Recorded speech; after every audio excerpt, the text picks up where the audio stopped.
The man of the hour, Clint D. Johnson. This is Nita Nay's books.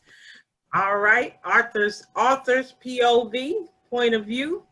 We're here interviewing Mr. Clint D. Johnson. He is a wonderful illustrator, artist, poet, writer, man of faith, man of God, all the above, all those things that I like to champion and support. How you doing this evening? I'm amazing. God is good. I can do nothing but count my blessings, because when I cease to count them, the conversation goes a whole nother direction. Right, okay. So on this beautiful day, and it was a nice day, it was a productive day, it was a full day. So days like this, we just thank God for health, strength, breath. Old folks used to say the faculties of my mind, and woo, I get it now. Right. Yeah. All right, as the days go by. Yes. Absolutely. Absolutely. So I have been enjoying the opportunity to speak with you and to get through all of these questions and to present the world, Mr. Clint D. Johnson. I know you out there, and I know you've been out there in the world and doing your stuff for a very long time. So tell the people how long you've been out there and doing your artistry. Okay, so let's take it back to the womb. All right. Okay.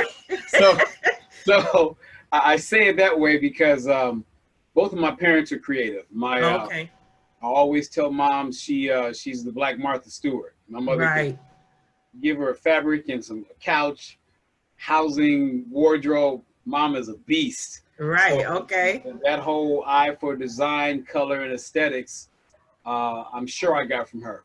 My father, who passed away when I was only 4, this is way back in 1968. I would have been 5 that year. Mm-hmm. He could draw. Okay. So from what they tell me from my legendary dad, he could draw and he wrote poetry. Oh, so wow. Okay. This is a relationship that we never had a chance to cultivate. Mm-hmm. So it's as if God said, I'm going to take what he has and put it in you. And wow. I saw some photos. He was a pretty snazzy dresser. I'm really dressed down right now. But normally when I'm out in the streets, especially in my poetry thing and, church life and a former life, right. like to, be all, GQ and all that. Right. My second year of college, I actually studied fashion design. So, oh, okay. So it's this creative thing. So back to the creative. I was the artist for my school newspaper. Mm-hmm. So I graduated from Fairfax High. So I was a school cartoonist, artist for the school newspaper. I think it was called the Clarion. So I was doing my cartoons there. And fresh out of high school, I was actively trying to be a cartoonist. Oh, so okay. There were several newspapers in LA over time. Man, that's a shame. I'm drawing a blank. But there have been several papers way back in the 80s. Back in the 80s where my artwork is in there, from political mm-hmm. cartoons to humor mm-hmm. to building my customer base, fresh out of high school. Right. Okay. I went to LA Trade Tech, where I got a degree in visual communication, and that's a fancy way of saying illustration, design, and I would say production, all wrapped under this bow called visual communication. So yeah, I got my degree there, and I've been doing that. That's kind of gave me like a foundation, and then I jumped into meeting some guys that were doing comics. That always been a passion. Big comic book fan. Mm-hmm. Somebody dumped a box of comic books in front of me when I was about 7 or 8, and right, my Hot Wheels away and started reading comic books. Okay. So yeah, it's been a good while. I think the first piece of printed professional work that I can actually remember that was my own, mm-hmm. I was doing this comic strip called Black Velvet and the Angel Force. Wow. So imagine Charlie's Angels +2 in a Star Wars setting. and with the Harriet Tubman mentality. Okay. So I think I'm gonna revisit that. But I was actually out there, 19 years old, going for it. Oh, So great. Okay. I've been in this art world for a while. Um, and if we talk about the poetry aspect, in that, when I do my poetry piece, people call me Saint Ice. Why? Well, I'm cool. Right. I'm a Christian. You got that flow. That's right. We do top of the head or write it down. It's become more therapeutic as time has gone on. But those are my two strongest creative expressions. Right. Pursuing the illustration and design, and definitely the writing. The writing from telling stories to doing poetry, even like when I was involved in ministry, to preaching occasionally. So writing sermons. Right. Like, oh Lord, this heavy duty right here. Right. So, yeah. Good. So for you, the art, the illustration, the drawings, all of that came, and then the poetry came after. Okay, so the poetry came after. I'm gonna. Well, man, I got a white beard, so it's not hard to date myself. I way back in the days, had to be around 1980-ish. In the whole hip hop culture migrated from New York to the West Coast, and we were all back there listening to Sugar Hill Gang and Right. Purpose Blow and Run DMC. That was my era. Yeah, So I was one of them kids, and I was at Fairfax High. A good friend of mine, Carlton Burrell, at that time he went by the name of Love and C. That was his rap name. Right. And I was on some Morris Day, Arthur Fonzarelli stuff. Right. So the whole ice thing was my personality. Right. Okay. Like a white jacket, all that stuff. So I think that's when I really began to take poetry, even though it was in the form of early rap or hip hop. That's when I began to take the ability as a writer in that fashion seriously. We ended up getting a recording contract. We predate a lot of the West Coast rappers. We just don't have the acclaim. We should be on Unsung and all that. The group was called Rappers Rap Disco Company.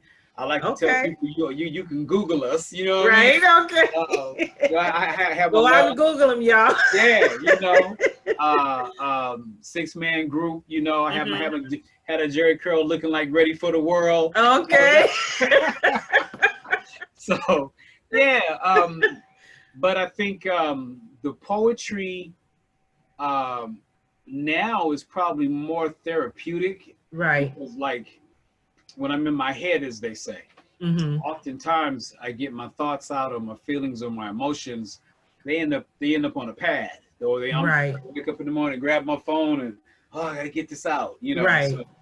So, in the same fashion that writing stories tends to be very message driven as well. I do very little in the area of just fluff or entertainment, because I'm not really wired that way. It's like, okay, I got something on my mind. There's a reason for this. I'm motivated. I moved, and then we move on. Right. Yeah. So let's get into your most favorite. Well, I won't say your most favorite, but I think the genre and the character that has been in existence for because you've already done the anniversary, so it's a little over 30 years. Right. So let's talk a little bit about Faith Walker and how that came about. Wow. So well, let's have fun. So Faith Walker, right? So for those who don't know, Faith Walker is a comic strip character who happens to be a Christian. He wasn't originally a superhero, but he evolved into that. So there was a newspaper. Well, let me back up. I was a member of First Apostolic Church of Inglewood, and Bishop Wayne S. Davis was my pastor. I was all of 26, 27-ish, whatever. 27, because it was 30 years ago. Right. And it was one of those sermons where back in those days, a lot of the pastors wore robes still. So Right. it was the faith movement. That's where we were. It wasn't necessarily the prosperity movement. It wasn't the fire and brimstone movement. It was the faith Right. movement. Right. So this is what we were being taught. This is what was being preached over the pulpit. So keep in mind, I'm a comic book dude, right? You can see all the artwork behind me. Exactly. Comic books. So I'm filtering this message through a comic book mind. So I'm like, man, Pastor look tight with the robe on. He's up there all animated. The word is coming forward. Right. And I'm out there in the congregation talking about, how come superheroes don't quote scriptures? Right. Right. Okay. So right then and there, God sort of dropped that thing on me. And I'm the type of guy sitting in church, I was taking notes. So this particular Sunday or Tuesday or whatever service it was, I'm drawing. He preaching and I'm drawing. Right. So, okay. So what we did was a lot of the early works ended up in this newspaper called the Los Angeles Community Circle Clipper. There we go. Annie Pierce, still with us, praise God. Awesome woman. She was the publisher of this paper. So every 2 weeks, this is one of the old OGs from back in the 90s. Oh, wow. So okay. Can I get this in there? So it's in there. Every 2 weeks, I'm giving her a black and white hand-drawn. Ain't no computer, nothing on this. Oh, no. This is your boy Clint. Matter of fact, I'm using Zipatone for the shades. But I would get an idea from a sermon, or at this time, I'm really into the word, you know, really adamant about developing and building and wanting to serve God, you know. Right. So I believe God said, well, you got some talents and gifts that I gave you. You have a passion. Let's merge this for me. Right. You know, and it was an amazing time where I would, here's another one. This one so old. We're talking about the Persian Gulf War. Remember those days? Yeah. So we ain't talking about ISIS and the rest of that stuff. We're talking So yeah. Right. You know, stuff that was happening 30 years ago. So Annie would allow me, and I say allow me because it was really a blessing. I would I'd run an ad for my art services, you know, Clint out there trying to CDJ Artworks. I think that's what I was calling it. Right. Okay. And man, so Faith Walker was doing his thing. So I always have the joke, that's where he first walked. In the pages of the Los Angeles Community Circle Clipper, LA-based tabloid, every 2 weeks. And I think I did that for about 4 years. Wow, okay. 3.5, 4 years. I'm not saying I made every deadline because I didn't. Anyway, don't go to print yet. I ain't ready. Right? Baby, we gonna run the one that you did 2 weeks ago. Okay. Right. Okay. So, but I for the most part remained consistent from 1990 to now, and that's where we get this whole 30 year 30-year thing from. Okay. So yeah, so that's the humble origins, being as a black and white comic strip in a newspaper. Right. I'm sure you got other questions. I can go on and on and on. So tell me, in essence, do you write any other books? Have you written any other books other than Faith Walker, other than your comic books? That's an awesome question. I've written other characters. Okay. Like I alluded in the beginning, there was the Black Velvet and Angel Force, but then I've had other works printed.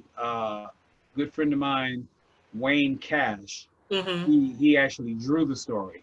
Okay. And, I don't have a sample of that laying around. I sure will pull that up. But it was called Little Rock and the High-Ups. So it's about a skateboard riding kid who has guardian angels. And wow. Okay. Maybe it's a good thing I don't have it to show, but it's been in print. We were under New Creation. New Creation Publishing was the publisher. Okay. Who put it out, and it was a part of an anthology. And I loved writing it, and that's when I also lended my poetic hand. It kind of flowed like a Dr. Seuss Mother Goose thing. Oh, okay. Because every line upon line was rhyming. You know, Little Rock and I'm in the house. I'm riding my skateboard and I'm gonna tell you what it's all about. That type of Right. thing, you know. And it lines like the whole thing. So that writing came into play, and I've had other things that are in the making. Adventure We'll get to story. that. We'll get Yeah, to that. yeah. We'll get to your what's coming up. Woo. So tell me what's been your most challenging aspect of doing Faith Walker, because it's been your longest Yeah. running series. I think finding the peace of mind and the time. Mm-hmm. Um, you write as well, so you know sometimes you can sit down and knock something out right then and there. Right, Other exactly. times you struggling like, man, I'm almost there. Mm-hmm. It's like having that pot of gumbo. Everything's working, but the season is not quite there. It's Right, not ready exactly. for the bowls and the plates yet. So it's always been time. Okay. Um, Sometimes I manage to structure myself properly. Mm-hmm. Other times, real life happens, taps you on the shoulder, and throws you off course, and then you find yourself trying to pick up where you left off at. And I think at this season in life, I'm learning to. I'm not starting over. Mm-hmm. I'm picking up where I left off. Okay. Had a conversation with my mom. My mom, man, she's amazing. And I was like, I'm all stressed out, Mom. I'm running out of time. I got to start all over. She said, baby, don't start over. That's too hard. Just Right. pick up where you left off. Exactly. And it sounds different. You Mm-hmm. know, good friend of mine, Lovelace Lee III, incredible writer. Lovelace is the bomb. We're supposed to be working on some stuff together. And met him roughly 30 years ago. And I would always say, man, I'm revising. I'm restarting. He said, Clint, he checked me. Stop this Right. restarting. I ain't never met a brother who restarts his and I didn't hear it at first. Right. Oh, so back to your original question, time management is everything. Mm-hmm. Mm-hmm. Um, the blessing is it's not so much quote unquote resources Mm-hmm. because I write and I draw and I got a sketch pad. God has positioned me to become my own natural resource. Okay. I pull from my own vineyard. You know Right. what I'm saying? I till my own soil. So I'm blessed that way. Uh, I've had projects where I've hired other artists or where I've Mm-hmm. worked in tangent, but if push come to shove and the brother got to get it done, he can get it done. So Right. that's the blessing. Then Right. later you're like, brother, you better delegate or you won't be on this another 30 years. Right. Okay. Well, you and I have worked together, just so the audience knows. um, Clint did my Apocalyptic 7, Salvation's Cry artwork. It's coming out next year, early next year, hopefully. Yeah. Yeah, you'll get Yeah, to see yeah. it. And I may, put it up here when I post this, but working with you was, I think we was praying the whole time. All time. I didn't pressure you. I didn't, say we were on some major timeline. But so how has it been for you working with other people doing that type of work? Okay, so beautiful question. So when I'm not working on Faith Walker or jotting down my depth in poetry, I'm doing logo designs, I'm doing book Mm-hmm. covers, I'm doing illustrations for folk as yourself. Everybody's different. Right. We have some clients that say, Clint, let it rip. I love your stuff. Give me your best shot. Mm-hmm. Then you have other clients who are very specific in what they want. Mm-hmm. And that's when we get into the world of revisions. Right. Visions comes with the territory. Mm-hmm. I think it's an exercise where both artist and client Mm-hmm. learn to work together, and a level of patience has to Right. surface. Like in any relationship, Mm-hmm. communication and the ability to not just communicate, but to comprehend becomes Right. everything. Mm-hmm. Here you are, like with yourself, trusting this person to get inside your head Mm-hmm. to look at whatever samples you may show him, Right. and to hear what you're telling him or read what you've written and create this image that's in your mind, or at least close enough to it. We say, "Oh, this I like that." Or Right. the Exactly. artist puts his own twist on it, like, "Oh, I didn't think Mm-hmm. about that. Oh, but I love that." Right. So it's a term a good friend of mine, Wayne, uses. It's called world building. Like Mm-hmm. in your case, we're world building. You know, Exactly. uh, Exactly. 7 characters. Some have specific backgrounds. Mm-hmm. There's a mood and an attitude to convey the essence of that character. Mm-hmm. And this is all visual. There are no words now. Right. This Exactly. is where a picture's worth 1,000 words, literally, Right. because it's got to look like what you want it to look like Right. to get your idea across. And that's the case with any project, whether I'm doing a cute cartoon, whether I'm doing a logo design, Mm-hmm. or I'm tackling, like right now, my own 48-page book. Right. So it's amazing though. It's amazing. So tell me, what elements of Faith Walker determines Mr. Clint? Gives him character. Got it. How much of Clint is in Faith Walker? Well, I used to do this full blown I'm trying to be Mr. Modest thing back in the day. Right. No, we want real. We want real. I think the whole concept of a character who's trying to walk by faith and trying to please God, not just in a not in a superficial, hey, let's quote scriptures. I'm far from perfect, but I'm in this valley. Right. Faith Walker especially in the book I'm writing now, is really digging into what you're talking about. Right. I'm lighthearted and I'm deep. Right. You catch me. Like we can giggle now, and then we'll be like, boy, come up off that pool. You've been under there too long, right? Right. So the character he's definitely both of that. He has that dynamic about him. My love for comic books, your basic Superman, Batman in particular, those costume heroes. So there's a flair for the dramatic. Not that I'm dramatic, but the thought processes are. So he captures that. I look at the world that we live in, not from and no pun intended, not from an apocalyptic perspective, Right. but I definitely look at it from a last days perspective. Right. Okay. Everything that's supposed to happen is going on. Right. Exactly. And so Faith Walker lives in a world, his arena, everything's going on. And so that's the world that I live in. That's the world that he lives in. Okay. Dealing with his alter ego, Matthew Cross, which is new stuff. I got him in a poetry club, right? Okay. I said he needs more depth. I'm working his depth. Like he got he got the scriptures down packed. Right. He got the cool look and the bad guys.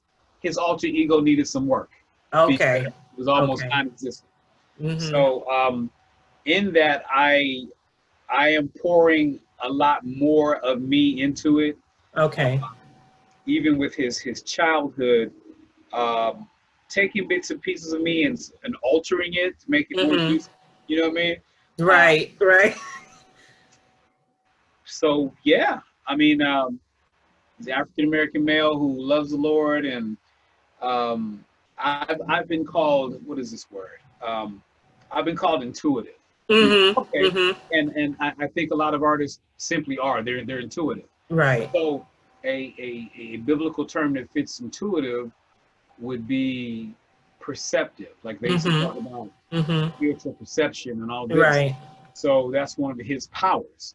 He's so intuitive that it transcends the natural realm. And he doesn't walk around calling himself, prophet this and that. It's God has gifted him where he can see it just a bit deeper than the average Right. person. And I think every now and then God gives me a glimpse. So I write that into his character. And I think that's important too. So we're going to segment into, I know you've been talking about your mom a little bit. So I'm going to guess, and I could be wrong. So who's been your greatest support? Oh man, mom. Oh, I mean, hands down. I remember, I mean, not just Faith Walker, but Right. the whole art creativity from the giddy up. Right. My mom, I remember being a kid, and my art skills, they weren't professional yet. They weren't up to par, but my imagination was beaming. And Was there, right? She took some of the, don't despise early beginnings. So let me watch what I say. She took some of my early sketches. I mean, we're talking childhood, grade school, couldn't have been no more than 4th grade. Oh my God. Right. And sent them off to Disney and different studios because she believed in my gift that much. Right. Well, she said, my baby got something. Let me go ahead and ship it out there and see what's going to happen. I would always come home, Mom, look, I drew this. Or I'm in the room with a blank sheet of paper, and my sister does hair. So I'm over here with a blank sheet of paper, writing and drawing stories. And right. Plaiting her doll's hair and brushing. We haven't changed. We grown-ups, and we do the same thing. And Mom is still a cheerleader. What you doing, baby? Like, will the books come out? Oh, Clint, I'm so proud of you. And you know, started doing the live action shows. Mom right there in the audience. We were going to different ministries and posting our tables up, setting up our little shop. She right there working the table with me and everything. So yeah, definitely that. Yeah, definitely my cheerleader. My mom and my sister have just been amazing. Great. That, I mean, that's totally important. Yeah. Especially when you're dealing with artistry. I don't care if it's writing, I don't care if it's comic book drawing. Having the support of the people that have your back from beginning to end is very important. Extremely important. Because this business is just not, you know, it's not all roses and lilies. Well, you know, here's the thing. Roses have thorns. How about that?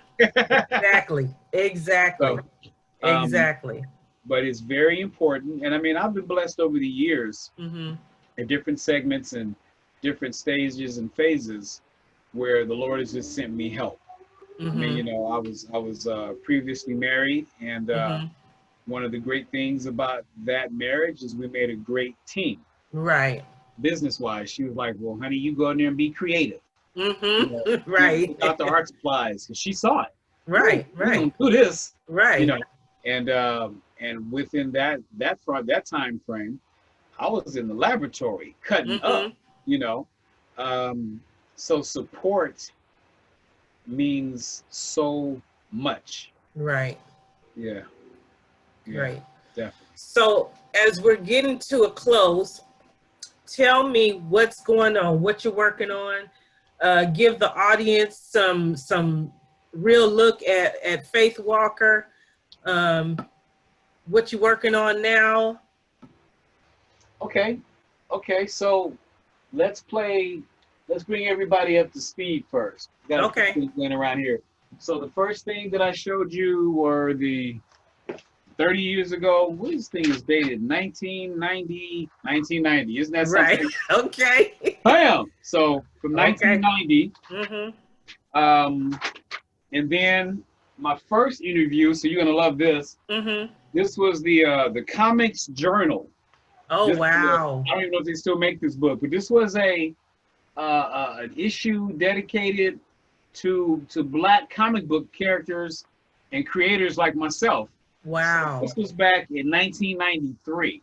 So I think this is my first formal article. Wow. Okay. Great. Yeah. So I will show you the page, but they got some other stuff on there that is it's a family show. Yes. Yeah. I'm just saying. Black is Right. white, right? Okay, and then here. So here's a project that's coming up. This is a part of a crossover. This is with a writer by the name of Rick Madison. Rick passed away a couple of years ago, so we were in the middle of doing this project, and these are pencil Wow. pages with his character, Scorpion Saint, and Faith Walker. Oh, wow. I've talked to his wife, his deceased wife, well, his widow, and she said, "Yeah, Clint, Wow. go ahead, put it out." Absolutely. So we need to finish these up. This will be a part of when we go stepping into 2021 with. Definitely. What's carried me, what my biggest milestone was after the comic strip was, of course I dropped everything, but that's okay. So this is Faith Walker '1. Okay. This was the book that came out in 1998. Wow. So from 1990 and then the 98, we had the book. The book was based on a play that we had over in Inglewood, and it was produced by For Such a Time as This production. So Faith Walker, yay, first time in the book. And then over time, this was I think his 10-year anniversary. No, 20-year anniversary. So this is 10 years old. This is Faith Walker Victoria. Oh, wow. Okay. So, full color, really cool stuff. 20-year collection.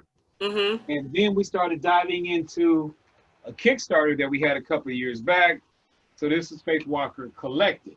Okay. This is like roughly 100 pages. I think 5 different stories. And by this time, Relevant magazine had named Faith Walker the #1 Christian superhero. Oh, wow. Okay. So you know, he's been getting his kudos over the years. Right. Then we have Faith Walker in the First Watch. So you can imagine over time, like how like you write an ensemble. So I kept creating new characters in his reality.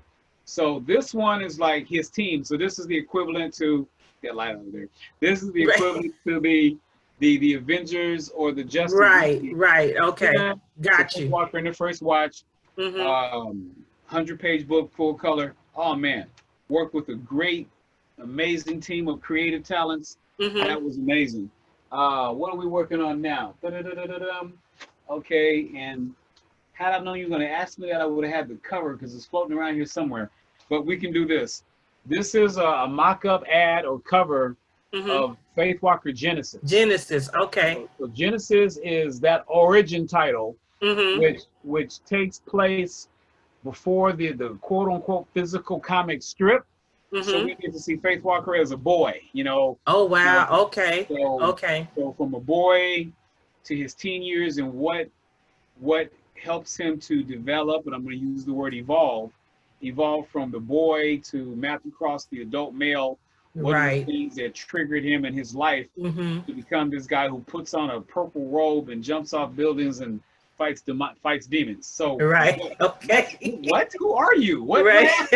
So that's definitely on the table. We're looking at Lord willing, pray for me. We're looking at a November release. Okay. So with that close to having the book done, so some edits, some story tweaking. Got some people in mind that I'm gonna pull in. Look, man, y'all gotta help me get this thing done. I ain't got okay. Right? So and then shortly after that, we actually have a coloring book out with the female characters. Okay. I believe that's available on the website, ChristianActionHeroes.com. And then I'm working with a friend of mine in the Bay Area, Ciola Griffin. She's a playwright. And we actually go back to the days when I was a rapper. How hilarious is that? So she's doing a lot of things up in the Oakland area, and her hands-on with biblical themes made her a great candidate. And you know, just the friendship that we've had in place, it's like, wow, C, I call her C. I got these characters, my female characters, and I'm thinking about putting out a book with them. But get this, I don't want to write it. I got got the you. plot. I got you. I got the plot, got the theme, got the characters, Hmm. but I don't want, and I'm not being led to have Clint's handprint on it like that. Right. So I get the you. fresh writer, fresh eyes, fresh look at Hmm. the characters, and coming from a female perspective, not saying that it's a girl's Absolutely. book, Absolutely. but it's a girl's book. Right. And, I believe God's going to do some amazing things with that. And there are a couple of what else is going on? Faith Walker. Oh my goodness, working with some guys on some animation. In fact, I'll send you an animated clip, and then you could Okay, probably good. edit that and stick that into what we're Stick it doing in now. there. Yeah, Yeah, yeah. absolutely. So we're on that. They're waiting on me. Clint, send us some stuff. Right. So, man, and there are a few other things going. There's a few what we call them comic book world crossovers. Right. So there are at least 3 other crossovers where Faith Walker is going to be a guest star in somebody else's book. Mm-hmm. Um, Oh, that's awesome. yeah, That is awesome. That is totally awesome. you know. So I want to thank you. I want to appreciate you for your time, for your energy. And we look forward to all of those extra little things you got going on to come out. His links will be in the bottom of near the comments when he sends them to me. You got them. Okay. And so I appreciate you. I thank you, and we shall work again together soon after you get all that other stuff done. All right. Yeah. So I appreciate you. Thank you for thinking enough of me to have me on your show, your presentation. I'm excited for the things that God is doing in your life. Thank you. Me, I appreciate you the it. one. You got some stuff going. So really looking forward to seeing all this greatness that He's poured into us, and we basically just become conduits. We're just here to get the energy and shoot it right back out into the world. Right. That's Exactly. what we're supposed to do. Exactly. Yeah. So I appreciate it, and we are out.